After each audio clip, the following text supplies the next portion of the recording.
సత్య సంపూర్ణుడా, మా పరలోకపు తండ్రి, మీ ప్రియకుమారుడు మా రక్షకుడైన యేసుక్రీస్తు నామములో ఈ ఆరాధనలతో నడిపిస్తూ వచ్చారు. అదని బట్టి మీకు వందనాలు. మీ బిడ్డలు చెప్పిన సాక్ష్యాలు మీరు విన్నారు నాయన. ముఖ్యంగా మీ దాసురాలు ప్రియతని సరోజమని బట్టి, తన జీవితాన్ని బట్టి, తనకిచ్చిన కుటుంబాన్ని బట్టి మీకు వందనాలు. ఇంతవరకు కాపాడిన మీ ప్రేమ కొరకై మీకు వందనాలు. ప్రవీణ్ కొరకు, తన ఆరోగ్యం కొరకు ప్రార్థన చేస్తున్నాం. కృప చూపించండి, కనికరించండి ప్రభువా. తన జీవితాన్ని బాగు చేయండి నాయన. ముఖ్య ప్రభా, సుయాతను బట్టి, తన కుటుంబాన్ని బట్టి మీకు వందనాలు. వారి కుమారుడు చేసినటువంటి వ్యాపారాన్ని బట్టి మీకు వందనాలు. వ్యాపారాన్ని అభివృద్ధి పరచండి, సహాయం చేయండి, చక్కని జ్ఞానముతో మీరు దీవించండి ప్రభువా. స్మైల్ కొరకు ప్రార్థన చేస్తున్నాం. కాలు వాపుతో, నొప్పితో బాధపడుతుండగా కుమార్తెను జ్ఞాపకం చేసుకొని మీరు ముట్టి బాగు చేయండి, స్వస్థపరచండి. ముందున్న రోజుల్లో ప్రభావ మీ కొరకు, మీ మహిమ కొరకు నిలబెట్టుకోనండి. ముఖ్య శరీరాన్ని బట్టి, తన కుటుంబాన్ని బట్టి మీకు వందనాలు. తన కుమార్తెను బట్టి కూడా మీకు వందనాలు ప్రభు. ఈ రీతిగా సంఘం అంతటి కొరకు ప్రార్థన చేస్తున్నాం. ప్రత్యేకించి లాజరు కొరకు, తబిత కొరకు, తన కుటుంబం కొరకు మీకు వందనాలు. కావలసిన ఆరోగ్యంతో దీవించి కాపాడండి. ప్రత్యేకంగా ప్రభువా, మల్లపురు గంగన కొరకు మేము ప్రార్థన చేస్తున్నాం. తండ్రి మీకు వందనాలు నాయన. మీ గాయపడిన హస్తాన్ని చాపండి, పూర్తి స్వస్థత నిర్దాయం చేయండి. ప్రత్యేకించి ప్రభు, ఈ సమయంలో శారద కొరకు ప్రార్థన చేస్తున్నాము తండ్రి.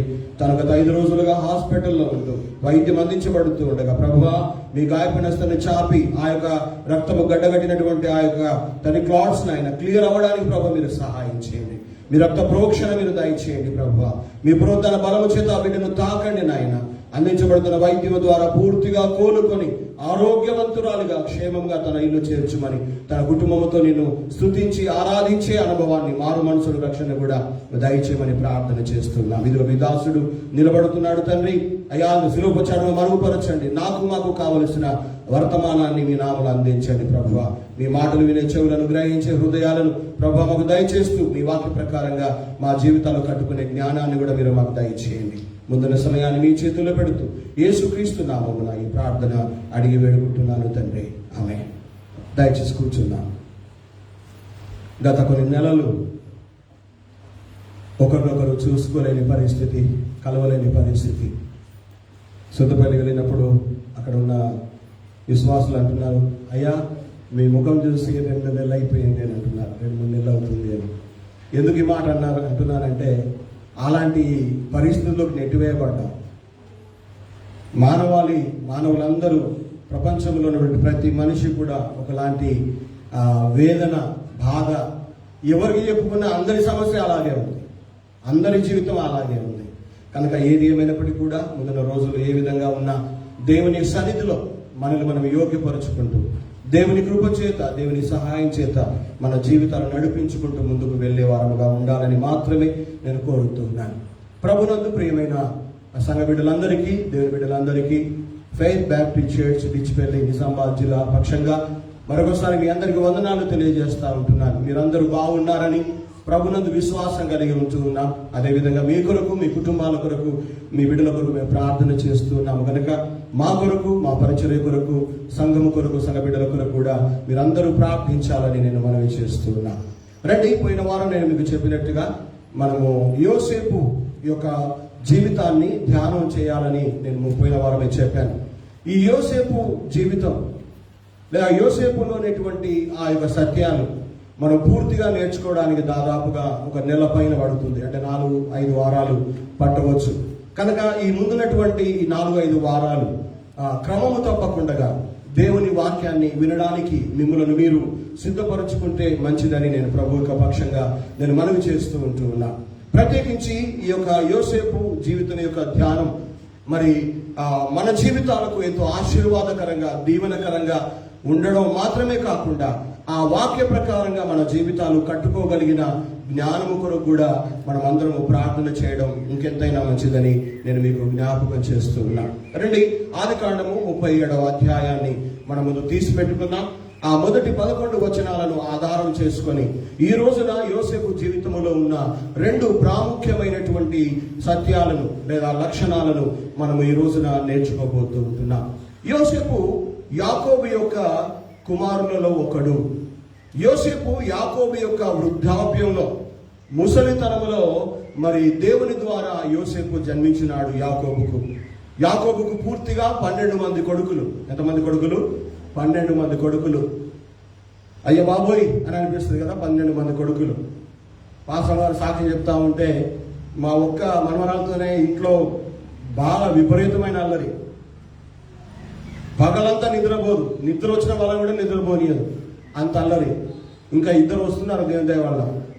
మరి ఆ ముగ్గురు అయితే ఇంకెంత గొడవ ఉంటుందో ఇంట్లో కదా, ఎంత హడావుడి ఉంటుందో. కానీ పాతకాలంలో నాకు జ్ఞాపకం, ఎవరైనా ముసలోళ్ళు వాళ్ళు ఏ ఇంటికి వెళ్ళినా, ఎవరి దగ్గరికి వెళ్ళినా ఎంతమంది పిల్లలు అని అడిగేవాళ్ళు. నీకు ఎన్ని ఎకరాల పొలం ఉంది అని అడిగేవాళ్ళు కాదు, నువ్వు మీకు ఎంత ఆస్తి ఉంది అని అడిగేవాళ్ళు కాదు, కానీ ఎంతమంది పిల్లలు అని అడిగేవాడు. ఇక్కడ యాకోబుని అడిగితే ఆయన అంటాడు, నాకు దేవుడి కృప ద్వారా 12 మంది కొడుకులు కలిగారు అని ఆయన చెబుతాడు. యోసేపు నంబరు 11. యోసేపు నంబరు 11. అయితే ఈ యోసేపు జన్మించిన తర్వాత యోసేపు అంటే యాకోబుకు ఎనలేని ప్రేమ. ఎందుకు అంత ప్రేమ అంటే తన ముసలితనంలో జన్మించాడు కనుక చాలా గారాభంగా పెంచుకుంటూ వచ్చాడు. ఆయనకు కావలసిన రంగురంగుల విచిత్రమైన అంగీలు కూడా ఆయన కొనిచ్చేవాడు, తెచ్చిచ్చేవాడు. చాలా అపురూపకంగా యోసేపును ఆయన పెంచుకుంటూ వచ్చినట్టుగా వాక్యంలో మనం చూస్తాం. అయితే యోసేపు జీవితంలో ఉన్న ప్రతి అనుభవం, యోసేపు జీవితంలో మనం నేర్చుకునే ప్రతి సత్యము కూడా మన క్రైస్తవ విశ్వాస జీవితాలకు ఒక పాఠాన్ని నేర్పించేదిగా ఉంటుంది, మనకు ఒక హెచ్చరిక చేసేదిగా ఉంటుంది. మన జీవితాలను ఈ విధంగా కట్టుకుంటే బాగుంటుంది అన్న ఆలోచనలో మన జీవితాలను, మన మనసులను పడవేసే అవకాశం కూడా ఉంది. కనుక యోసేపు జీవితంలో ఉన్న కొన్ని సత్యాలు క్రమముగా కొన్ని వారాలు నేర్చుకోవడానికి మనం ప్రయత్నం చేద్దాం. మొదటిగా యోసేపులో ఉన్నటువంటి అనుభవం, ఆదికాండము 37వ అధ్యాయము. దయచేసి 2వ వచనాన్ని మనం చదువుదాం. యాకోబు వంశావళి ఇది.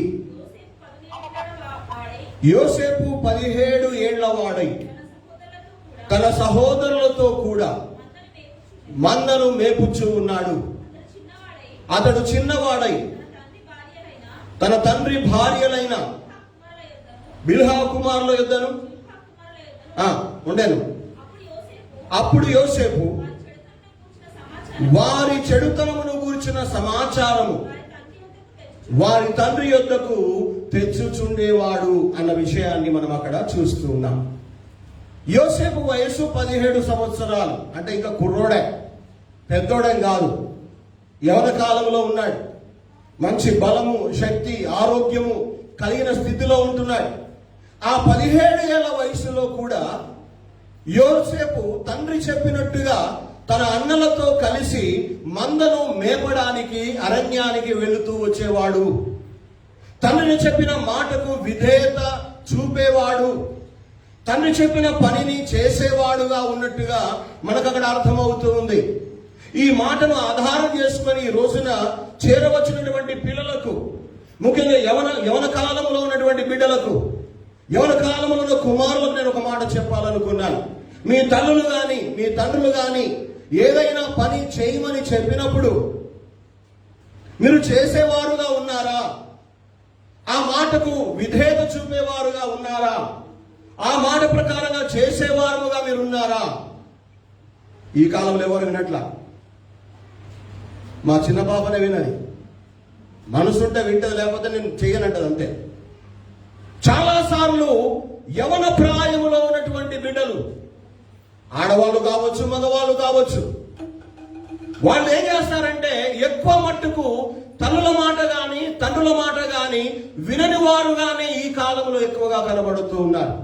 కానీ పాతకాలంలో చూస్తే తల్లిదండ్రులు ఏ మాట చెప్పినా, ఏ పని చెప్పినా, ఏది చేయమని చెప్పినా కాదనకుండా చేసేటువంటి వ్యక్తిత్వాలు చాలా కాలం క్రిందట కనబడుతూ ఉండేవి. ఇప్పుడు కూడా ఉన్నారు, లేరని కాదు నేను చెప్పేది. కానీ యవన కాలంలో ఉన్నాం, వాళ్ళ మాట మేము ఎందుకు వినాలి, వాళ్ళు చెప్పినట్టుగా మేము ఎందుకు చేయాలి అనేటువంటి ఆలోచనలో ఉంటారు. కనుక యోసేపు యవనస్తులకు, ముఖ్యంగా తల్లిదండ్రుల ఆ శిక్షణలో, వారి యొక్క సంరక్షణలో ఉన్నటువంటి బిడ్డలకు మరి చెప్పే మాట ఏంటంటే, మీ తల్లులు చెప్పిన మాటను జాగ్రత్తగా విని ఆ మాట ప్రకారంగా నడుచుకోవడం, చేయడం మీ జీవితాలకు ఆశీర్వాదాన్ని తెచ్చిపెడుతుందని నేను ఇక్కడ మీకు జ్ఞాపకం చేస్తున్నా. అంత మాత్రమే కాదు, యోసేపు అలాంటి చిన్న వయసులో ఆ గొర్రెల మందలు మేపడానికి అరణ్యములకు వెళ్ళినప్పుడు తన అన్నలు చేస్తున్నటువంటి ఉన్నటువంటి చెడుతనము గురించిన సమాచారము తన తండ్రి దగ్గరికి తీసుకొచ్చి చెప్పేవాడు అన్నమాట. పెద్దన్న ఇలా చేశాడు, నడిపన్న ఇలా అన్నాడు, దానికి అందరూ ఇలా ఇలా చేశారు, ఈ విధంగా మాట్లాడుకుంటున్నారు, ఈ విధంగా చేస్తున్నారని వాళ్ళు చేసిన చెడుతనమంతా, ఆ సమాచారం అంతా తండ్రి దగ్గరికి వచ్చి చెప్పేవాడు. ఈ మాట మీరు వినగానే మీకు ఏం అర్థమవుతుంది? వీడు అన్ని కొండలు చెప్పేటోడు అని చెప్పేసి అర్థమవుతుంది కదా. వాళ్ళ అన్నల గురించి వాళ్ళు ఏం మాట్లాడుకున్నా, ఏ పని చేసినా, ఏ ఆట ఆడుకున్నా, అంటే అవన్నిటి గురించి, ముఖ్యంగా చెడు తనము గురించిన సమాచారము తండ్రికి చెప్పేవాడట. ఏమిరా లేనిపోని అన్ని చెప్తున్నావు అని చెప్పేసి అన్నారేమో, నాకు తెలియదు. కానీ ఇక్కడ లేనిపోని ఏం చెప్పలేదు ఆయన, లేనిపోని ఏమీ చెప్పలేదు. వారు చేసిన చెడుతనము గురించి మాత్రమే ఆ సమాచారాన్ని తండ్రికి చెప్పాడు. తండ్రికి ఎందుకు చెప్పాడు? బహుశా యోసేపు చెప్పలేక, అన్నలకు చెప్పలేక, అలా చేయొద్దు అని చెప్పలేని వయస్సు కనుక చెప్పలేక తండ్రికి చెప్పాడు. తండ్రి చెప్పితేనన్నా తండ్రి మందలిస్తాడేమో, వారి జీవితాలు సరిచేయబడతాయేమో, వారు బాగుపడతారేమో అనే ఉద్దేశము యోసేపులో ఎక్కడో ఒక హృదయంలో ఒక ఆలోచన యోసేపులో ఉండడాన్ని బట్టి తండ్రికి తన అన్నల గురించిన చెడుతనం అంతా కూడా చెప్తూ ఉండేవాడు అని చూస్తున్నా. దానికి మించి ఆ యోసేపు తండ్రికి చెప్పడంలో ఉన్న ఉద్దేశం ఏంటంటే, యోసేపుకు చెడుతనం అంటే ఇష్టం లేదు. యోసేపు చెడుతనాన్ని అసహించుకునేవాడు. యోసేపు చెడుతనాన్ని ప్రేమించేవాడు కాదు. వారు చేస్తున్నారు, వారు మాట్లాడుతున్నారు, వాళ్ళు చెడ్డక్రియలు చేస్తున్నారు, కానీ వాళ్ళలాగా యోసేపు చేయలేకపోయాడు, వాళ్ళలాగా యోసేపు మాట్లాడలేకపోయాడు, వాళ్ళలాగా యోసేపు నడుచుకోలేకపోయాడు. ఎందుకు అంటే యోసేపుకు చెడుతనం అంటే గిట్టదు. చెడుతనాన్ని ఇష్టపడడు, చెడుతనాన్ని ప్రేమించడు, కానీ చెడుతనాన్ని యోసేపు అసహించుకునేవాడుగా ఇక్కడ మనం కనబడతా ఉన్నాడు. చాలా మంది మీరు గమనించండి, తంబాకు వేసుకుంటారు, గుట్కాలు వేసుకుంటారు, వాళ్ళు చాలా మంది సిగరెట్ కూడా తాగుతారు. వాళ్ళ దగ్గరగా నిలబడి మీరు చూడండి, వాళ్ళ నోట్లోంచి వచ్చే వాసన ఎంత భయంకరంగా ఉంటుందో భరించలేం. కానీ వాళ్ళు దాన్ని తాగుతారు, దాన్ని పీల్చుకుంటారు లోపలికి. గమనించాలి, చెడుతనము అంటేనే యోసేపు అసహ్యం. చెడుతనాన్ని ప్రేమించలేడు, చెడుతనాన్ని ఇష్టపడ్డాడు కనుక తన అన్నల చెడుతనము గురించిన సమాచారం అంతా కూడా తన తండ్రి దగ్గరికి చేరవేసేవాడుగా ఉన్నట్టుగా మనం చూస్తున్నాం. ఇంకో మాట చెప్పదలుచుకున్నాను ఇక్కడ. యోసేపు తండ్రి యాకోబు ఒక మోసగాడు. అన్నను మోసం చేశాడు, తండ్రిని మోసం చేశాడు. 20 సంవత్సరాలు ఇంటికి దూరంగా ఉండిపోయాడు. బహుశా ఈ కథంతా కూడా కొడుకులకు చెప్పిండో చెవులు యాకోబు. అయితే తన తండ్రి యొక్క ఆ చెడు స్వభావము యోసేపు మీద ప్రభావితం చేయలేకపోయింది. అన్నలు చేస్తున్న చెడుతనము కూడా యోసేపు మీద ప్రభావం చూపలేకపోయింది. కానీ యోసేపు తనను తాను, తన జీవితాన్ని పరిశుద్ధంగా, ముఖ్యంగా చెడుతనానికి దూరంగా తన జీవితాన్ని కాపాడుకునే విషయంలో ఎంతో జాగ్రత్తగా బ్రతుకుతూ వచ్చినట్టుగా యోసేపు జీవితాన్ని చూస్తూ ఉన్నాం. చాలా సార్లు మన చుట్టూరా ఉన్నటువంటి మనుషుల ప్రభావం, మన ఇంట్లో ఉన్నటువంటి ఆ మనుషుల ప్రభావం పిల్లల మీద పడుతుంది. ఖచ్చితంగా ఆ ప్రభావం ఉంటుంది. అంటారు కదా, తండ్రి అట్లా అంటే కొడుకు ఇట్లా, అమ్మ అట్లా అంటే ఇగో బిడ్డ ఇలా అనేటువంటి మాటలు వింటూ ఉంటాం. అనగా తల్లిదండ్రుల ప్రభావం కానీ, తోడబుట్టిన వాళ్ళ ప్రభావం కానీ, చుట్టూ ఉన్నటువంటి సమాజంలో ఉన్న మనుషుల ప్రభావం కానీ చిన్న బిడ్డల మీద తప్పకుండా పడుతుంది, పని చేస్తుంది. కానీ అన్నలు చేస్తున్న చెడుతనం యోసేపు మీద పని చేయలేకపోయింది, యోసేపును ప్రభావితం చేయలేకపోయింది. కానీ యోసేపు చెడుతనాన్ని అసహించుకుంటూ, చెడుతనాన్ని ఇష్టపడని వాడుగా, ప్రేమించని వాడుగా యోసేపు తన జీవితాన్ని కాపాడుకునే వ్యక్తిగా ఇక్కడ మనం చూస్తూ ఉన్నాం. ఈ మాటలు వింటున్న ప్రియ దేవుని బిడ్డలు, చాలా మంది మనం ఏం చేస్తామంటే సమర్థించుకుంటున్నా, నేను ఒక్కనే చేస్తున్నానా, నేను ఒక్కనే తాగుతున్నానా, నేను ఒక్కనే మాట్లాడుతున్నానా అని చెప్పేసి అంటూ ఉంటాం. మనం అందరూ చేస్తే నువ్వు చేయాలని రూల్ ఏమైనా ఉందా? అందరూ తాగితే నువ్వు తాగాలని రూల్ ఏమైనా ఉందా? అందరూ వెళితే నువ్వు వెళ్ళాలని రూల్ ఏమైనా ఉందా? లేదు కదా. చాలా సార్లు మనం అనుకుంటూ ఉంటాం, పెద్దలు చెప్తా ఉంటారు, కుమ్మరి పురుగు బురదలో బ్రతుకుతుంది. మన మోరీల దగ్గర బురదలో మట్టిలో ఉంటుంది, కానీ దాని మీద ఒక్క బురద కూడా, ఒక మట్టి కూడా దాని మీద అంటకుండా కాపాడుకుంటుంది. తామరాకు మీద నీళ్లు బురదలోనే పుడుతుంది, కానీ దాని మీద నీళ్లు పోస్తే జారిపోతూ ఉంటాయి. ఈ విధంగా ఎన్నో చెప్తా ఉంటారు పెద్దలు. ఈ రోజున లోకంలో మనుషులందరూ అలా చేస్తున్నారని, నువ్వు అలా చేస్తే అసలు నీకు వాళ్ళకు పోలికేమిటి? అందరూ మాట్లాడుతున్నా, నువ్వు మాట్లాడితే వాళ్ళకు నీకు నిజంగా ఏంటి అసలు సాంగత్యం? ఈ రోజున తన అన్నల మధ్య, చెడుతనం చేసే వాళ్ళ మధ్య, చెడుతనంలో జీవించే వారి మధ్య, చెడ్డ పనులు చేసే వారి మధ్య, పాప క్రియలు చేసే వారి మధ్య బ్రతుకుతూ కూడా, జీవిస్తూ కూడా తన జీవితంలో చెడుతనాన్ని ఆశ్రయించుకుంటూ, ఆ చెడుతనము తన మీద ప్రభావం చూపకుండా తను తాను కాపాడుకున్న ఒక వ్యక్తిత్వము యోసేపులో మనకు కనబడుతుంది. ఈ రోజున ఈ దినాన ప్రియ దేవుని బిడ్డలారా, మన జీవితాల్లో కూడా, మన బ్రతుకుల్లో కూడా మనం ఒకప్పుడు పాపులమే, చెడుతనంలో ఉన్న వాళ్ళమే, చెడ్డ కార్యాలు చేసిన వాళ్ళమే. కానీ నేను జ్ఞాపకం చేస్తూ ఉన్నా, ఈ రోజున దేవుని కృప వల్ల, యేసుక్రీస్తు రక్తంలో కడగబడినందువల్ల మనం పరిశుద్ధులుగా, పవిత్రులుగా చేయబడ్డాం. ఈ రోజున ఈ లోకం యొక్క ఆ ప్రభావం, చెడుతనం యొక్క ప్రభావం మన మీద పడకుండా యోసేపులాగా జీవించడానికి ఎంతమంది ఈ రోజు ఇష్టపడుతున్నారు? ఎంతమంది చెడుతనాన్ని అసహించుకోవడానికి ఇష్టపడుతున్నారు? రోడ్డు మీద కుక్క చచ్చిపోతేనే దూరంగా వెళ్ళిపోతాం, బట్టను ముక్కు పెట్టుకొని కదా. చాలా సార్లు మరి అలాంటప్పుడు పాపము గురించి, చెడుతనము గురించి, లోక కార్యాల గురించి ఎందుకు జాగ్రత్తలు తీసుకోలేకపోతూ ఉంటున్నాం.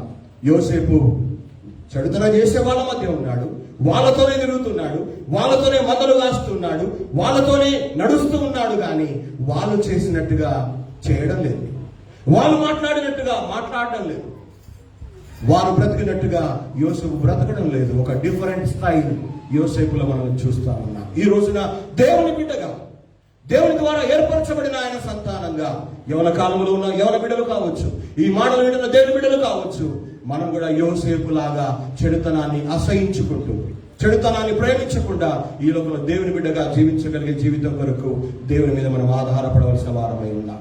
చాలా మంది అంటూ ఉంటారు, ఆడు చేయగా నా కొడుకు చెడిపోయాడు, వాడు చేయగా నా బిడ్డ పాడైపోయింది, ఎవరో నా బిడ్డ నా కొడుకు పాడగా వాళ్ళు కారణం అంటారు కదా. చాలాసార్లు అట్లాగే చెప్తా ఉంటాం మనం, అలాగే అంటూ ఉంటాం. కానీ నేను అంటూ ఉన్నాను, మన బంగారం మంచిదైతే ఎక్కడ పోయినా అది బంగారం లాగే ఉంటుంది. ఈ రోజు నేను జ్ఞాపకం చేస్తూ ఉంటున్నా, లోకంలోనే ఉంటున్నాం, లోకంలోనే పని చేసుకుంటున్నాం, లోకంలోనే బ్రతకాలి చచ్చేదాకా. కానీ లోకములో ఉన్నటువంటి ఏ మాలిన్యము కూడా మనకు అంటకుండా మనల్ని మనం కాపాడుకోవడమే నిజమైన దేవుని బిడ్డగా మన బాధ్యత అని నేను ఇక్కడ మీకు జ్ఞాపకం చేస్తూ ఉంటున్నాను. బైబిల్లో ఒక చక్కని మాట ఉంది యోబు గురించి. యోబు దేవుని యందు భయభక్తులు గలవాడై ఉండి, యథార్థవంతుడు, న్యాయవంతుడై ఉండి, చెడుతనాన్ని విడిచిపెట్టినవాడు అని బైబిల్లో రాయబడింది. అనగా అసహించుకున్నవాడు, దానికి దూరంగా జీవిస్తున్నవాడు అని యోబు గురించి 1:8 దేవుడు సాక్ష్యం ఇస్తాడు. అంత మాత్రమే కాదు, కీర్తన గ్రంథము 97వ అధ్యాయము, దయచేసి 10వ వచనాన్ని చదవండి. కీర్తన గ్రంథము 97వ అధ్యాయము 10వ వచనం.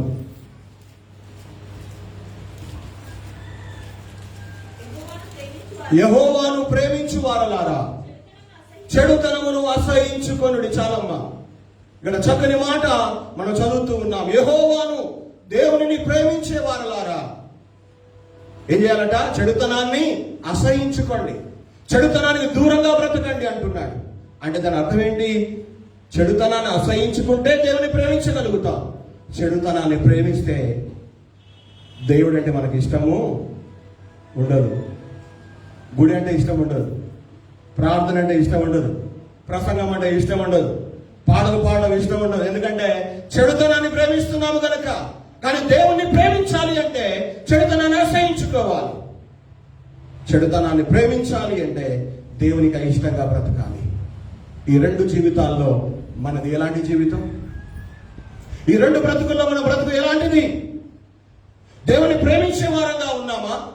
దేవుని ప్రేమిస్తూ చెడుతనాన్ని అసహించుకుంటున్నామా? లేదా చెడుతనాన్ని ప్రేమిస్తూ దేవుని అసహించుకునే వారంగా ఉంటున్నామా? అప్పుడప్పుడు డాక్టర్ చెప్తా ఉంటారు, కొంతమందికి, కొంత శరీర తత్వం గల వారికి కొన్ని మందులు పడవు, రియాక్షన్ అవుతాయి. ఏమైతాయి? రియాక్షన్ అవుతాయి. అందుకే ఒకసారి పాతకాలంలో జీడి గింజలు తినేవాళ్ళు పప్పులు వేసుకొని ఇప్పుడు జీడిగా తింటే అన్ని పెదలని వాపులు వచ్చేస్తాయి కొంతమందికి. ఎందుకు ఈ మాట అంటున్నానంటే, కొంతమందికి చెడుతనాన్ని ప్రేమించే వారికి దేవుని ప్రేమించడం అంటే అలర్జీ. ఇంకా వాళ్ళకు పడదని. కానీ దేవుని ప్రేమించే వారికి చెడుతనం అంటే కూడా ఎలా ఉంటుంది? అలర్జీ. దానికి దూరంగా ఉంటారు. యోగులు ఒక మాట రాయబడింది, యోగు గ్రంథము 36వ అధ్యాయము 21వ వచనాన్ని ఒకసారి చదువుతారా? యోగు గ్రంథం 36:21. జాగ్రత్త పడుము, చెడుతనము చేయకుండము. గమనించారా ఎంత చక్కని మాట? జాగ్రత్త పడుము, చెడుతనము చేయకుండా ఉండము.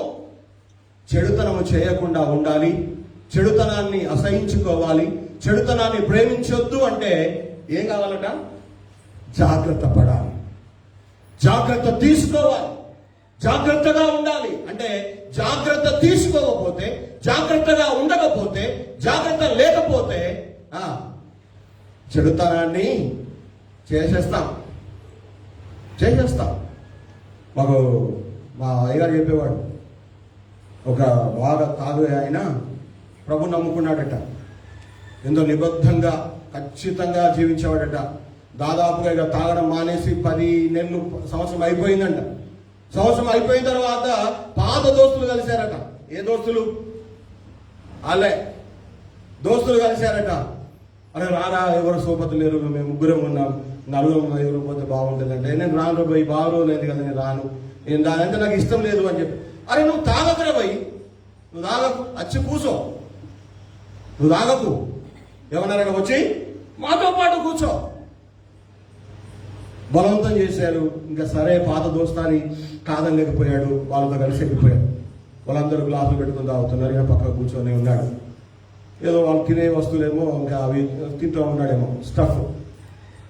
కొంతసేపు అయిన తర్వాత, వారు 4-5 గ్లాసులు తాగిన తర్వాత ఆ వాళ్ళలో కూడా అన్నాడట, కొంత తాగురా. ముందేమో నువ్వు తాగకు, నువ్వు రా అన్నారు. ఇప్పుడేమంటున్నారు? వట్టిగా కూర్చున్నావు కదరా, కాస్త కొంత తాగు, కంపెనీ కోసమైన తాగు. వద్దు వద్దు అన్నాడు, ఇంకా ఎంతో అన్నాడు. ఆఖరికి అందరూ అంటా ఉంటే సరే తరుగుపోయాడు. కొద్దిగా పోసిచ్చారు, సగం గ్లాసుడు, పెగ్గో గిగ్గు అంటారు కదా, పెగ్గు పోసిచ్చారు. అదైన తర్వాత కాసేపటి ఇంకోడు అన్నాడట, ఇంత తాగినా తాగినట్టే, గ్లాసుడు తాగినట్టే అన్నాడట. అన్నట్టే కదా మరి, అంతే కదా, ఇంత తాగినట్టే, గ్లాసు తాగినట్టే. ఇంకేముంది? ఒళ్ళు దులుపుకున్నాడు. వాళ్ళతో పాటు మళ్ళీ గ్లాసు వేయడం మొదలుపెట్టాడు. ఎందుకు ఈ మాట చెప్తున్నానో జాగ్రత్త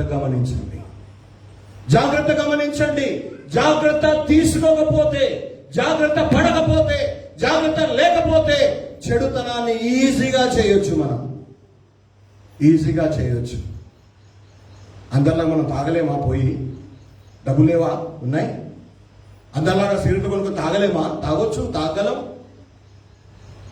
నిన్ననే ఫేస్బుక్లో చూశాను, ఒక ఎమ్మెల్సీ అంట తన నియోజకవర్గంలో ఉన్న వాళ్ళందరికీ, కొంతమందికి క్రికెట్ కిట్ పంచాడట.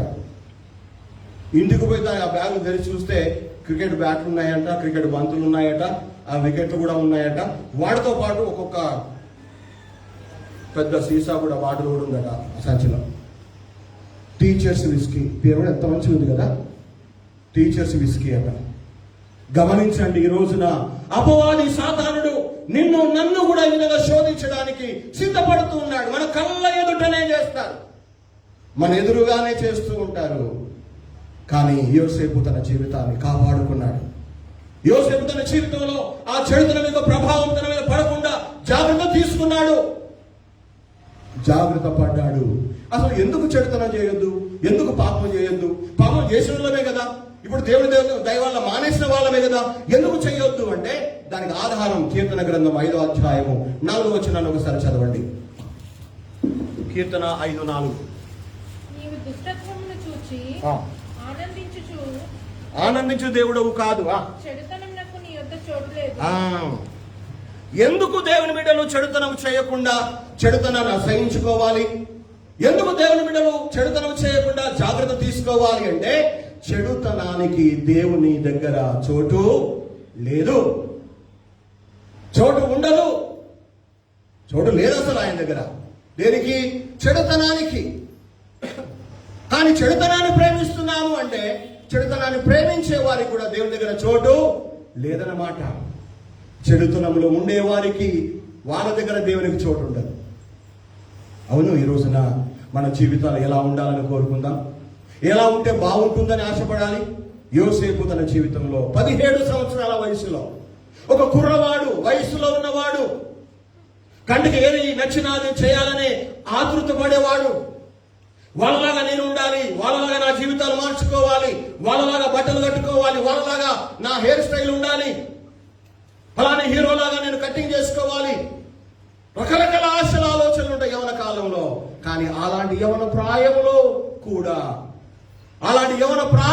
కూడా యోసేపు తన జీవితంలో చెడుతనానికి చోటు లేకుండా చెడుతనాన్ని అసహించుకొని దేవుని ప్రేమించేవాడుగా మనకి ఇక్కడ కనబడుతున్నాడు. హల్లెలూయా, హల్లెలూయా.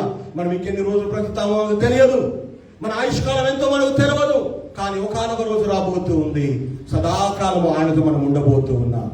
అలాంటి సమయంలో, అలాంటి పరిస్థితుల్లో ప్రియ దేవుని బిడ్డ, ఈ రోజు నుండైనా చెడుతనాన్ని అసహించుకుంటూ చెడుతనాన్ని ప్రేమించకుండా దేవునిని ప్రేమిస్తూ ఈ లోకంలో ముందుకు సాగిపోయే జీవితం ప్రభువా నాకు, నా జీవితానికి, నా కుటుంబానికి, ముఖ్యంగా నా బిడ్డలకు దయచేయమని మనం దేవునిని ప్రార్థించవలసిన వారమై ఉన్నాం.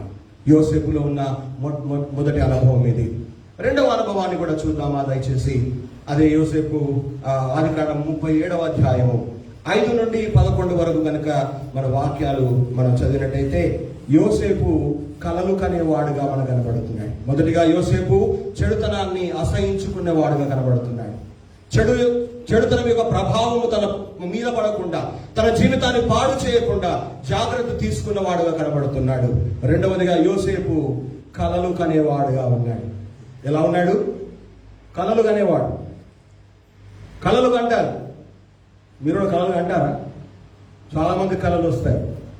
కొంతమంది కళలు వస్తే ఇంకా వాళ్ళు లేచిన తర్వాత పూస కూర్చున్నట్టు మాట అన్నీ చెప్తారు. కొంతమంది నాకైతే జ్ఞాపకం ఉండవు. కళలు పడతాయి కానీ ఎప్పుడన్నా ఒక్కసారి ఆ పడ్డ కళలు కూడా మర్చిపోతాను లేచేసరికి. కొంతమంది బాగా యాదుంటాయి. యోసేపు జీవితంలో కూడా కళలు కనేవాడుగా మనకు కనబడతా ఉన్నాడు. 2 కళలు కన్నాడు. 5 నుంచి మన 11 వరకు చదివితే 6-7 వచనాలు ఒక కళ కన్నాడు. 9వ వచనంలో ఇంకొక కళ కన్నట్టుగా అక్కడ వాక్యంలో మనం చదువుతాం. ఏపీజే అబ్దుల్ కలాం, మాజీ రాష్ట్రపతి, ఆయన కూడా ఏం చెప్పేవాడు పిల్లలకి? కళలు కనండి, మంచి భవిష్యత్తు కోసం, మీ జీవితాల్లో ఒక అత్యున్నతమైన స్థానం పొందడం కోసం అలాంటి మంచి కళలు కనండి, ఆ కళలు సాకారం చేసుకోవడానికి కష్టపడండి అని చెప్పేవాడు. కానీ కొంతమంది కళలు మాత్రమే అంటారు కానీ ఏం కష్టపడరు. కొంతమంది కళలు మస్తు పడతాయి. గుర్రం మీద పోయినట్టు, విమానం ఎక్కినట్టు కదా, ఎంత మంచి కళలో. కానీ గుర్రం ఎక్కాలంటే ఎక్కి తిరగాలని గుర్రం కొనాలి కదా. గుర్రం ఎక్కి తిరిగినట్టు కళ పడ్డది మంచిది, సంతోషమే. గుర్రం కావాలి కదా, గుర్రం కావాలంటే ఉత్తర వస్తుందా కదా. చక్కని కళలు అంటారు కొంతమంది. కళలు కనడం తప్పు కాదు, కానీ ఆ కళను సాకారం చేసుకోవడానికి నువ్వేమైనా కష్టపడుతున్నావా? అప్పనంగా అన్ని రావాలి అంటే రావు. అదృష్టం వల్ల వచ్చిన అవి ఎంతో కాలం ఉండవు. నేను జ్ఞాపకం చేస్తూ ఉన్నా, కళలు కనడం మంచిదే. ప్రభువా ఆ కళలు తన సొంత కళలు కావు. మరి మనకు కూడా కళలు బెడ్సి రాత్రులు ఏడుస్తూ ఉంటుంది అని మాట్లాడుతూ ఉంటుంది లేచి. ఎందుకు? పగలంతా ఏం మాట్లాడిందో, ఏం పనులు చేసిందో, ఎట్లా ఆడుకున్నదో, రాత్రి పడుకున్న మళ్ళా రీలాగా గిర్రునా తిరుగుతూ ఉంటాయి. కొంతమందికి లేచి అవే మాటలు మాట్లాడుతూ ఉంటారు, అలాగే చేస్తూ ఉంటారు. ఈ రోజు నేను అంటూ ఉన్నాను, యోసేపు కన్న కళలు అతనికి దేవుడిచ్చిన కళలు, దైవ సంబంధమైన కళలు, దేవుడు తన జీవితంలో చేయబోయేటువంటి దేవుని ప్రణాళికతో కూడుకున్న కళలు, దేవుడు తన జీవితాన్ని మార్చివేసే కళలు, తన భవిష్యత్తును నిర్దేశించే కళలు, తన జీవితంలో దేవుడు చేయబోయేటువంటి గొప్ప కార్యాలతో కూడినటువంటి కళలు కన్నాడు యోసేపు. నువ్వు ఎలాంటి కళలు కంటున్నావు? ఆని కొట్టినట్టు వీని కొట్టినట్టు, వాడిని దన్నినట్టు వీని దన్నినట్టు, వాళ్ళను మోసం చేసినట్టు వీళ్ళని మోసం చేసినట్టు రకరకాల కలలు కంటూ ఉంటాం. ఆ కలలు కాదు కనాల్సింది. ప్రభువా కలలు కంటున్నాడు అంటే దాని అర్థం ఏంటంటే దేవుడిచ్చిన కలలు అవి. అదే ఆదికాండం 42వ అధ్యాయం 6, 7, 8, 9 వచనాలు చదివితే చదవవసరం లేదు. కానీ తాను ఐగుప్తు దేశానికి గొప్ప అధికారిగా మార్చబడిన తర్వాత తాను కన్న కలలన్నీ యోసేపు జ్ఞాపకము చేసుకున్నాడు అని వాక్యంలో మనం చదువుతాం. కలలు కన్న గొప్ప కాదు, దేవుడిచ్చిన కలలు కన్న గొప్ప కాదు. ఈ రోజున ఆ కన్న కలలు సాకారం చేసుకోవడానికి నిన్ను నీవే దేవునికి అప్పగించుకోవడం ఎంతో అవసరం. యోసేపు వాడిని జ్ఞాపకం చేసుకున్నాడు. వాక్యము, ధర్మశాస్త్రము వ్రాతపూర్వకంగా లేనటువంటి ఆ పూర్వపు దినాల్లో, ఆ పాత రోజుల్లో దేవుడు కలల ద్వారా, స్వప్నముల ద్వారా మాట్లాడుతూ ఉండేవాడు. అనేక ఆధారాలు బైబిల్లో మనకు కనబడతాయి కదా. యోబు గ్రంథంలో ఒక చక్కని మాట ఉంటుంది. ఈ సందర్భంగా చదువుదామా? యోబు గ్రంథం 33వ అధ్యాయం 14 నుండి 18 వరకు గల భాగాన్ని కనుక మనం చదివితే అక్కడ రాయబడి ఉంది. చదువుతారు ఎవరైనా? 14, 15 వచనాలు. 14, 33, 14. దేవుడు ఒక్క మారే పలుకును, 2 మార్లు పలుకును, అయితే మనుషులు అది కనిపెట్టరు. మంచము మీద కునుకు తీసే సమయమున, గాఢ నిద్ర పట్టినప్పుడు, కలలలో గాని రాత్రికలు స్వప్నములలో. 18వ వచనం, ఆయన వారి చెవులను తెరవచేయును, వారి కొరకు ఉపదేశమును సిద్ధపరుస్తాడు. గమనించారా? దేవుడు మాట్లాడడం, దేవుడు తన ఉపదేశాన్ని ఇవ్వడం, దేవుడు మన జీవితాల్లో చేయబోయే కార్యాన్ని తెలియచేయడం, తన వాక్కును, తన ప్రణాళికను, తన ఉద్దేశాన్ని మనతో పంచుకోవడం. దేవుని వాక్యాన్ని మనం వినడానికి వస్తున్నాం. దేవుని వాక్యాన్ని వింటున్నాము అంటే మన జీవితాల క్షేమం కోసం, రాబోయే దినాల్లో దేవుని చిత్తానుసారంగా మన జీవితాన్ని కట్టుకోవడం కోసం, దేవునికి ఇష్టమైన వారముగా మన భవిష్యత్ జీవితాలు కట్టబడాలని దేవుడు తన ఉపదేశాన్ని మనకి ఇస్తున్నాడు. 14 రాయబడి ఉంది, దేవుడు ఒక్క మారే పలుకుతాడు, ఒక్కోసారి 2 సార్లు పలుకుతాడు. కానీ మనుషులు దాన్ని కనిపెట్టారట. మనుషులు దాన్ని కనిపెట్టారు, గమనించరు. దేవుడు నీతో ఎన్నిసార్లు మాట్లాడాడు, ఎన్ని పర్యాయాలు మాట్లాడుతూ వచ్చాడు. అమ్మా నువ్వు తప్పు చేస్తున్నావు, అమ్మా నీ పట్ల నా ఉద్దేశం ఇది, అయ్యా నీ పట్ల నా ప్రణాళిక ఇది, నేను ఈ విధంగా చేయాలనుకుంటున్నా, ఈ విధంగా నిన్ను మార్చాలనుకుంటున్నానని దేవుడు ఎన్నో పర్యాయాలు, ఎన్నో మార్లు మనతో మాట్లాడుతూ వచ్చాడు. ప్రేమతో మాట్లాడాడు, కోపముతో మాట్లాడాడు, గద్దించి మాట్లాడాడు, మందలించి మాట్లాడాడు కదా. ఎన్నో పర్యాయాలు మాట్లాడుతూ వచ్చాడు. కానీ మనం కనిపెడుతున్నామా ఇది దేవుని మాటలని, ఇది దేవుని ఉపదేశం అని గ్రహిస్తున్నామా? ఈ కలలు కన్న తర్వాత యోసేపు ఒకటి తెలుసుకున్నాడు, ఈ కలలు భవిష్యత్తులో నా జీవితంలో జరగబోయే కలలు, నా జీవితంలో దేవుడు నెరవేర్చబోయే ఉద్దేశాలు అని ఆయన దేవుని నమ్మినాడు, దేవుని ఉపదేశం అని గ్రహించినాడు. ఈ రోజున ఈ దినాన వాక్యాన్ని చదువుతూ ఉన్నప్పుడు, దేవుని బోధ వింటూ ఉన్నప్పుడు, దేవుని వాక్యాన్ని నువ్వు గ్రహిస్తున్నప్పుడు, ఇది దేవుడు నా పట్ల కలిగిన చిత్తమని, దేవుని ఉద్దేశమని, నా జీవితంలో దేవుని ప్రణాళిక అని నువ్వు నమ్ముతున్నావా? కళ్ళు కన్న తర్వాత అన్నలకు చెప్పాడు. ఏమని చెప్పాడు? మొదటి కళ దయచేసి 6-7 వచనం చదువుతున్నాను చూడండి. అతడు వారిని చూచి, నేను కనిన ఈ కళను మీరు దయచేసి వినండి. అదేమనగా, మనము చేనిలో పనులు కట్టుచుంటిమి, నా పన లేచి నిలిచి ఉండగా మీ పనులు నా పనును చుట్టుకొని నా పనకు సాష్టాంగా పడ్డాయి అని చెప్పాడు. అన్నల దగ్గరికి పోయాడు. రాత్రి కలగన్నాడు, తెల్లారు లేవగానే అన్నల దగ్గరికి పోయాడు. అన్న నేను కలగన్నానన్నా, నాకు మంచి కల వచ్చిందంటే ఏం కలబడ్డదిరా అని అడిగారు. ఇగో మనం అంతా పొలాలు కోసి మోపులు కడుతున్నామట, నా మోపు నిలబడ్డదట, మీ 11 మోపులన్నీ కూడా నా మోపు చుట్టూ పడుకొని నమస్కారం చేసేయట అన్నాడు. ఆ కళ వినగానే వీళ్ళకి ఎట్లా ఉండొచ్చు, సుర్రు మనిండొచ్చు, అసలు మాకంటే ఎక్కువ ప్రేమిస్తున్నాడు అని చెప్పి పగబట్టింది కదా. 4వ వచనం, అతని సహోదరులు తమ తండ్రి అతనిని తమ అందరికంటే ఎక్కువగా ప్రేమించడం చూచినప్పుడు వారు అతని మీద పగబట్టి, ఎట్లా ఉన్నావురా యోసేపు, తిన్నావా, తాగినవా అని అడిగేవాళ్ళు కూడా కాదట. అంటే వీళ్ళందరికంటే ఎక్కువ ప్రేమిస్తున్నాడు కదా. మళ్ళా పుండు మీద కారం చల్లినట్టు తెల్లారు లేచిపోయి కళ్ళ చెప్పిండు. ఇంకా కోపం వచ్చింది వాళ్ళకి. అంటే ఏమురా, ఏం పెద్ద పెద్ద కళలు కంటున్నావు? అంటే మేము అందరం నీకు దండం పెడతామా, నీకు మొక్కుతామా? ఏం కళలు కంటున్నావురా, ఎట్లున్నదా నీ పెయ్యి అని చెప్పేసి అని వచ్చాను కదా. చాలాసార్లు అట్లే అంటారు. మొన్న కూడా మా బెడ్స్ అంటుంది వాళ్ళ నాన్నమ్మ దగ్గరికి పోయి, నానమ్మ నేను కలవడ్డది నాకు అని. ఏం కలవడ్డది వాళ్ళిద్దరు మాట్లాడి నాకు తెలియదు కానీ, అదే ఎందుకు ఈ మాట చెప్తున్నానంటే కళలు పడతా ఉంటాయి. కానీ ఆ కళలలో దేవుడు నీతో ఎప్పుడైనా మాట్లాడా? స్వప్నంలో ఎప్పుడైనా నీకు బోధించాడా? ఎప్పుడైనా విన్న ప్రసంగం నీకు కలవడ్డది? ఎప్పుడైనా పాడిన పాటలు కలవచ్చున్నాయి ఎప్పుడైనా మీకు? కొంతమంది పడతాయట. బోధనలో నేను సేవకు రాకముందు పెద్ద మరియమ్మ ఆంటీ అని ఒక ఆంటీ ఉండేది, ఇప్పుడు ప్రభు దగ్గర ఉంది, దేవుని స్తోత్రం. ఆమె ఒక రోజు సాక్షి చెప్పింది గుళ్ళో బోధనలో. నేను రాత్రి ఒక దారిలో పోతున్నాను, పాట పాడుకుంటూ నేను ఒకదాన్నే ఉన్నా, పోతూ ఉంటే దారిలో పెద్ద పాము పడుకొని ఉన్నది. ఆమె కళ చెప్తుంది గుళ్ళో సాక్ష్యం. బోధన సంఘానికి వచ్చిన వాళ్ళు ఉన్నారు చాలా మంది, చాలా పెద్ద సభ్యులు చాలా మంది ఉంటారు. అయితే ఆమె సాక్ష్యం చెప్తూ ఆ పామును చూసి చాలా భయపడిపోయిందంట ఆంటీ. ఈ పామును దాటి నేను ఎట్లా వెళ్ళాలా?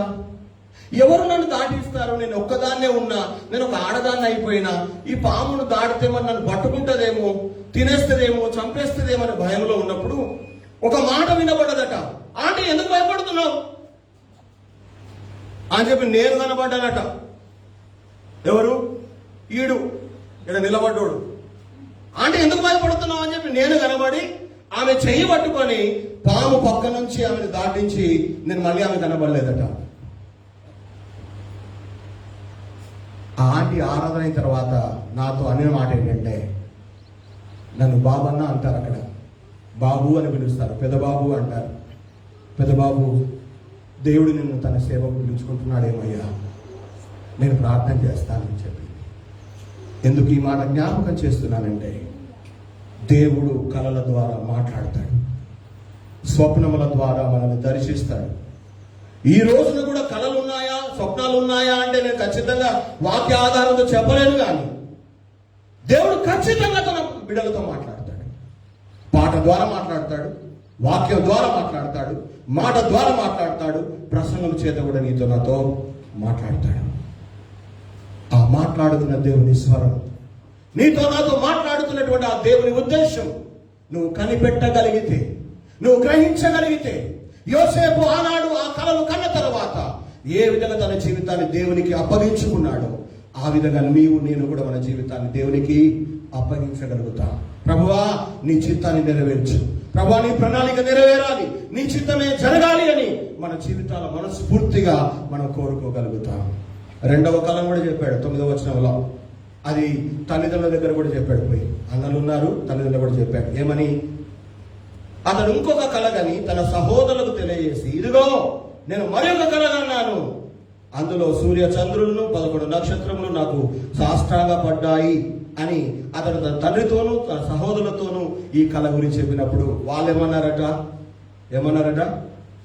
ఏమ్రా, మొన్ననేమో 11 మందిని మమ్మల్ని ఒక లెక్క గడిపింది, ఇప్పుడు నిన్ను అన్న అయ్యా అవ్వ కూడా నీకు మొక్కుతారా అని చెప్పేసి అన్నారు. అవునా? నేను నీ తల్లియు నీ సహోదరు నిశ్చయముగా వచ్చి నీకు సాష్టాంగ పడుతుమా అని గద్దించాడట ఆ తండ్రి. దేవుడు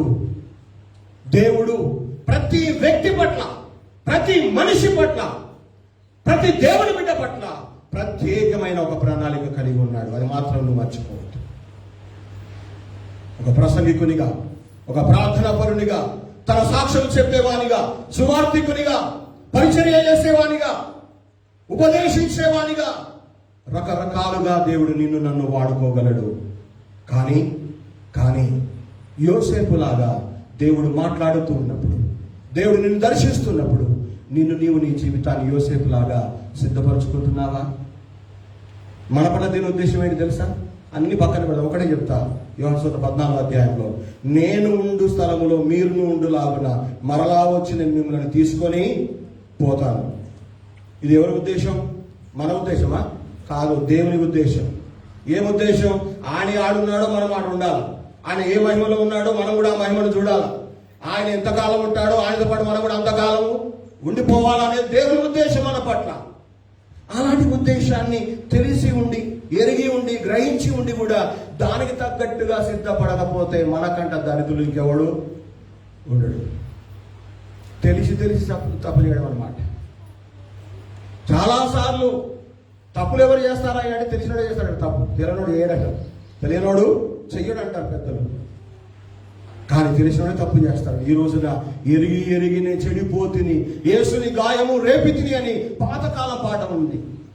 ఈ రోజున యోసేపు రెండవదిగా దేవుని ద్వారా హెచ్చరింపబడిన వాడుగా, దేవుని ఉపదేశమును పొందిన వాడుగా, దేవుని ప్రణాళికను గ్రహించిన వాడుగా యోసేపును కనబడతా ఉన్నాడు. అవును, దేవుడు మనతో మాట్లాడుతున్నప్పుడు హెచ్చరించుచుండగా ఆయన ఉపదేశాన్ని వినడానికి మనల్ని మనము సిద్ధపరచుకోవాలి. మీ అందరూ తెలుసు, సమూయేలు చిన్నవాడుగా ఉన్నప్పుడు తల్లిదండ్రులు మందిరంలో వదిలిపెట్టేసి వెళ్ళిపోయారు ఏలి దగ్గర. మధ్యరాత్రి పడుకున్న తర్వాత సమూయేలు ఒక సప్పుడు వినబడ్డది. సమూయేలు అని పిలిచారట వాళ్ళు. తడుపులు లేచాడు, ఏలి దగ్గరికి పోయి యజమానుడు నువ్వు పిలిచావా అని అన్నాడు. నేను పిలవలేదు అన్నాడు. లేదు నన్ను పిలిచినావు అని చెప్పాడు అంటాడు. లేదు నేను పిలవలేదు. రెండోసారి కూడా అట్లాగే పోతాడు. అప్పుడు ఏలి గ్రహిస్తాడు, సమూయేలు నేను కాదు పిలిచేది, ఎవరు పిలుస్తున్నారు? దేవుడు పిలుస్తున్నాడు. ఇప్పుడు ఎవరైనా నిన్ను పిలిస్తే ఏమో చెప్పమన్నాడు? చిత్తము ప్రభువా, సెలవివ్వండి, నీ దాసుడు ఆలకిస్తున్నాడని చెప్పు. మూడవసారి దేవుడు ప్రత్యక్షమై సమూయేలు అని పిలిచాడు. అప్పుడు ఏలి చెప్పినట్టుగానే సమూయేలు చెప్పాడు, నీ దాసుడు ఆలకిస్తున్నాడు, సెలవివ్వండి అనగానే జరగబోయే సంగతి అంతా కూడా దేవుడు సమూయేలుతో చెప్పినాడు, పంచుకున్నాడు. గమనించండి. ఈ రోజున దేవుడు తన వాక్కు ద్వారా, తన మాట ద్వారా, పాటల ద్వారా దేవుడిని దర్శించి నీకు తన ఉద్దేశాన్ని తెలియజేస్తున్నప్పుడు సమూయేలులాగా చిత్తగించుము, నేనున్నాను, వింటున్నాను, సెలవివ్వండి, మీ చిత్తమే జరగనివ్వండి అని సమూయేలు పలికినట్టుగా పలికే వారం ఎంతమంది ఉన్నారు? దేవుడు మాట్లాడుతున్నప్పుడు, దేవుని ఉద్దేశాన్ని తెలియజేస్తున్నప్పుడు మనం ఏం చేయాలట? ఆ ఉపదేశాన్ని వినాలట. ఉపదేశమును వినాలి. ఆ ఉపదేశాన్ని ఏం చేయాలట? దయచేసి సామెతల గ్రంథము 31 అధ్యాయం, సామెతలు 3 అధ్యాయము 1 వచనం. సామెతలు 3:1, నా కుమారుడా నా ఉపదేశమును మరవద్దు. చాలు, నీకు ఉపదేశం చేస్తున్నాను, నీకు నా బోధ వినిపిస్తున్నాను, నా ప్రణాళికలతో పంచుకుంటున్నాను, నువ్వు దాన్ని విను, దాన్ని మర్చిపోకు. నువ్వు యోసేపు జ్ఞాపకం చేసుకున్నట్టుగా మనం కూడా జ్ఞాపకం చేసుకోవాలి, మర్చిపోవద్దు. ఏంటో విచిత్రం, 3 ఏళ్ల కింద తిట్టిన తిట్లు యాదుంటాయి. మనం భర్త తిట్టిన తిట్లు, మన పగవారు తిట్టిన తిట్లు యాదుంటాయి. కానీ ఆదివారం విన్నటువంటి వాక్యం గేడు బయట పోగానే మర్చిపోతాం. విచిత్రం కదా? అంటే ఎవరో ఒక మాట అంటే ఆ మాట బతుకంతా మర్చిపోం, మనం సత్యంగా మర్చిపోం. కానీ ఎన్నో పర్యాయాలు, ఎన్నో మారులు తన ప్రేమతో, జాలితో మాట్లాడుతున్నటువంటి దేవుని మాటలను, దేవుని ఉద్దేశాన్ని సులువుగా మర్చిపోతున్నాం. మర్చిపోవద్దు అని హెచ్చరిక చేస్తున్నాడు. మర్చిపోవద్దంటే ఏం చేయాలి? అదే సామెతలు 4:13, ఉపదేశమును విడిచిపెట్టక. మర్చిపోవద్దంటే ఏం చేయాలమ్మా? ఉపదేశాన్ని, దేవుని ఉపదేశాన్ని గట్టిగా పట్టుకోవాలి. ఎంతమంది గట్టిగా పట్టుకుంటున్నారు? గట్టిగా పట్టుకోవాల్సినవేమో గట్టిగా పట్టుకో, వట్టిగా పట్టుకోవాల్సిన వాటి గట్టిగా పట్టుకుంటాం. మనం పనికొచ్చేదేమో పట్టుకోం, పనికి రాని గట్టిగా పట్టుకుంటాం. ఆయన అది కథ జర ఇప్పుడు చెప్తే మంచి ఉంటుందో ఉండదు కానీ చెప్తా, సగమే చెప్తా, పూర్తిగా చెప్తా. పాతకాలంలో ఒకరు ఇక పెద్ద మంచిగా ఉన్నోళ్ళే దావతులు చేసుకుంటుర్రి. ఏదో ఊరైనా పిలిచారే, ఇలా రండి మా ఇంటికి రండి, నువ్వు కూడా రావాయా, ఈరోజు మా ఇంట్లో పులావ్ వండుతున్నాం, పులావ్ తినిపోదురు అన్నారట. ఏంటి పులావ్ అంటే ఒక బిర్యానీ టైప్ అనమాట. సరే చెప్పేమో రాక వచ్చే అవకాశం అని చెప్పి పులావ్ తినడానికి పోయినట్టు ఈయన మంచిగా తిన్నాడు. ఇక ఇంటికి రావాలి, ఊరికి రావాలి కదా, మెల్లగా నడుచుకుంటూ వస్తుంటాడు. నడుచుకుంటూ రాగా ఆ పేరు మర్చిపోతానని చెప్పి ఆయన పులావ్ అనుకుంటూ వస్తుంటాడు. ఇంటికి పోయినాక చేయించుకోవాలా. రేపు కానీ ఇల్లుడు కానీ భార్యతో చేపించుకోవాలని ఆశతోని పులావు అనుకుంటూ వస్తుంటాడు. ఇక ఊర్లు ఎట్లుంటాయి, అప్పుడే ఆ పొలాలు ఉంటాయి, చిన్న చిన్న నీటి కాలువలు ఉంటాయి. అట్లా మెల్లగా పులావు అనుకుంటా రంగ ఒక చిన్న కాలువ ఉందట. ఆడ దూకాలన్నమాట. ఈవిడు నుండి ఆవిడు దూకి దాటాల. ఇక అని చెప్పి దూకిండనమాట. ఆ దూకడంలో పులావ్ అని మర్చిపోయింది. దూకేటప్పుడు ఏమైంది, పులావ్ అన్నమాట మర్చిపోయి ఆడపోయింది. అది ఎటు వాయినమరా ఆడ పడిపోయాయని చెప్పి ఆ నీళ్ళలో లెంగుతున్నాడు. ఇక తెలియక పాపం తెలియదు కదా. ఆ నీళ్ళల్లో లెంగుతా ఉన్నట. లెంగుతా అంటే ఏం లెంగుతున్నా బయ్యుడు, ఏం పోగొట్టుకున్నాడు, పైసలు ఆయన, ఎండి పైసలు ఆయన, రాని నానే బాగొట్టుకున్నానని చెప్పి పొలాలు కూడా చాలా లెంగుతున్నారట. ఏం పోయిందిరా లెంగుతాను. ఏమో పోయింది ఇప్పుడే మర్చిపోయినా నేను, అది నా నోట్లోనే ఉండే. అంతలో ఒకడు అంతరా ఇక వంగి ఆడొకటి సప్పుడు చేయనాడు పూర్వం అని. పూర్వం పులావు అని అది వచ్చేదాన్ని. మనం కూడా దెబ్బ తగిలేదాకా మన కోసం రాదు కదా, జాగ్రత్త. దేవుని మాటలు, దేవుని ఉపదేశం ఎంత సులువుగా మర్చిపోతామంటే దాన్ని గట్టిగా పట్టుకోనందువల్ల, గట్టిగా చేపట్టనందువల్ల, గట్టిగా హృదయంలో భద్రం చేసుకున్నందువల్ల దేవుని ఉపదేశాన్ని మర్చిపోతున్నాం, విడిచిపెడుతున్నాం, పక్కన పారేస్తున్నాం. మూడవదిగా దేవుని ఉపదేశం వినేవాళ్ళు ధన్యులు అని సామెతలు 8:34 రాయబడి ఉంది. దేవుడు ఎందుకు ఉపదేశాన్ని ఇస్తున్నాడు, ఎందుకు మర్చిపోవద్దు అంటున్నాడు, ఎందుకు దాన్ని జ్ఞాపకం చేసుకోవాలంటున్నాడు, గట్టిగా పట్టుకోవాలంటున్నాడు? ఆ ధన్యత మనకు కావాలి అంటే ఉపదేశాన్ని వింటే సరిపోదు, గట్టిగా పట్టుకుంటే సరిపోదు. కానీ ఏం చేయాలి తెలుసా? ఉపదేశాన్ని అవలంబిస్తేనే నిజమైన ధన్యత మనం పొందుకుంటాం. దయచేసి చూద్దామా యోబు గ్రంథము 22:22. యోబు 22:22. ఆయన నోటి ఉపదేశము అవలంబించు, ఆయన మాటలను నీ హృదయములో ఉంచుకొనుము. చక్కగా ఉంది కదా మాట. ఉపదేశం మర్చిపోవద్దు, దేవుని ఉపదేశాన్ని గట్టిగా పట్టుకోవాలి. ఆ ఉపదేశం ద్వారా వచ్చే ధన్యత మనం పొందాలి అంటే దేవుని ఉపదేశాన్ని అవలంబించాలి. వి హావ్ టు ఫాలో, అనుసరించాలి, ఆ ఉపదేశాన్ని వెంబడించాలి. ఆయన మాటలను, ఆయన ప్రణాళికలను, ఆయన ఉద్దేశాలను మన హృదయంలో ఉంచుకోవాలి. సుమయోను అనే భక్తుడు చెప్పిన మాటలను యేసు తల్లి అయిన మరియా తన హృదయంలో భద్రం చేసుకునిందట. ఈ రోజున మన హృదయాలు ఏం భద్రం చేసుకుంటున్నాం? ఏ ఉపదేశాన్ని గట్టిగా పట్టుకుంటున్నాం? దేన్ని అవలంబిస్తున్నాం?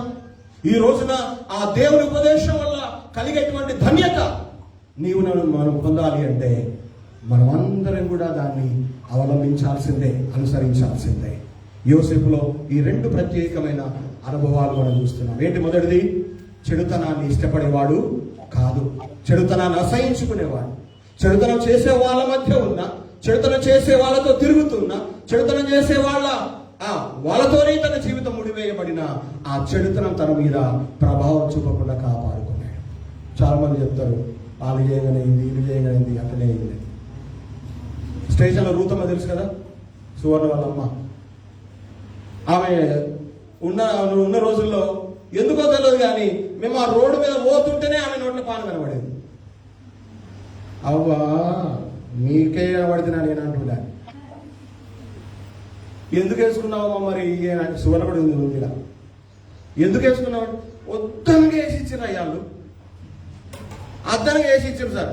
తెచ్చి నోట్లో పెట్టినాడే నేనే వేసుకున్నాడు. మళ్ళా నేనే ఎందుకు మరి? చాలాసార్లు ఈనాడు క్రైస్తవులము మనం సమర్థించుకుంటున్నాం, ఆ తప్పును వేరే వారి మీద పెట్టేస్తున్నాం. కాదు, యోసేపు ఏ విధంగా చెడుతనాన్ని అసహించుకున్నాడో మనం కూడా అసహించుకుని బ్రతకడం నేర్చుకుందాం. రెండవది, యోసేపు దేవుని ఉద్దేశాన్ని గ్రహించి ఆ ఉద్దేశం నెరవేర్చబడే వరకు కూడా ఎన్ని కష్టాలైనా, ఎన్ని బాధలైనా, ఎన్ని నిందలైనా, అవమానాలైనా, తన వాళ్ళే తన మీద పగబెట్టుకున్న, అసూయపడిన, ఈర్ష్యతో రగిలిపోతూ ఉన్న ఓర్చుకొని ఆ దేవుని ఉపదేశం, దేవుని ప్రణాళిక నెరవేరేదాకా ఆయన కనిపెట్టుకొని ముందుకు వెళ్ళాడు. ఈ రోజున అలాంటి అనుభవం, యోసేపు లాంటి జీవితం ఈ మాటలు వింటున్న నీలో నాలో ఉన్నాయా? లేవు కదా. ఒకవేళ లేకపోతే ప్రార్థన చేద్దాం. ప్రభువా, యోసేపులాగా నేను కూడా చెడుతనాన్ని అసహించుకునే ఆ జీవితం నాకు నేర్పించు. చెడుతనం అంటే నాకు అలర్జీ కావాలి. కొంతమంది ఏదో కోడలు వచ్చాక కొడుకు ఖరాబ్ అని చెప్పి మందు పంపిస్తారట. ఏ మందు? కల్లెడపోతే అంతా కక్కెటలు ఉంటాడు. కల్లెడకాడ అంతా ఆ చెరుకట్ట దిగంగానే ఉంటుంది. అది ఆ మందు కాదు. అసలు మన మనసు మంచిదైతే ఏ మందు ఉండదు. నేను అంటున్నాను, చెడుతనాన్ని అసహించుకొని బ్రతకాలి అంటే నీ మీద ఆధారపడి ఉంది. నువ్వే ఖచ్చితంగా తీర్మానం చేసుకో, నిర్ణయం తీసుకో. అదే దేవుడు నీతో మాట్లాడుతున్నా. దేవుని ఉద్దేశం నెరవేరేదాక ఎంతమంది ఎంతమంది నేను గద్దించినా, అవమానపరిచినా, ఈర్ష్యపడినా, అసూయపడినా ముందుకే సాగిపో. దేవుడు నీ జీవితంలో తన ప్రణాళిక తప్పకుండా నెరవేరుస్తాడు. అలాంటి యోసేపు లాంటి బ్రతుకు, అలాంటి అనుభవం పరిశుద్ధాత్మ దేవుడి మాటలు వింటున్నా మనందరికీ దయచేసి కోరుతున్నా. మాటలు ముగిస్తున్నా. ఈ దేవుడి మాటలు ఆస్వాదించి దీవించును గాక. ఈ సమయంలో అందరం లేచి నిలబడినట్టయితే ఒక పాట పాడుతుండగా కానుకలు సమర్పించుకొని ముందుకు సాగుదాం.